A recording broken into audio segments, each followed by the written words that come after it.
Today we have a question, and it is, what happened to ChatGPT Skills? I don't know. Oh, you know what? I know what happened. Okay, so I'm assuming you're asking where you put them because they moved where they are.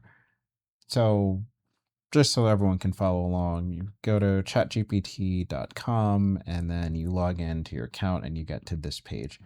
And skills used to be, if you expand the sidebar here, skills used to be under the main menu, and I think it was under personalization somewhere, but they moved them. So now they're under plugins. They put them under the plugins menu. So if you, on your main screen, you expand your sidebar, and then you should have plugins near the top on the left here, and then there's a skills tab.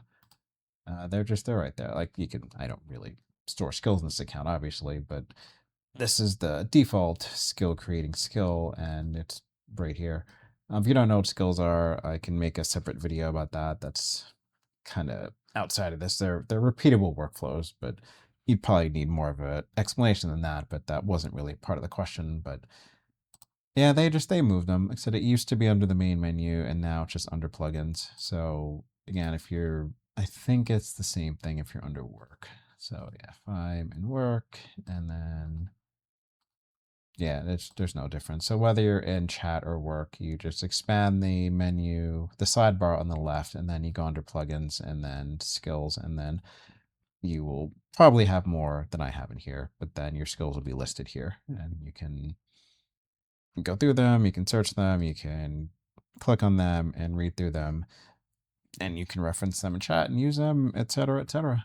But hopefully, if that wasn't your question, I guess send me a follow-up and we can kind of dig into it. But I'm assuming that what you're asking for is where they put them, because they did kind of recently move them from the main menu to plugins.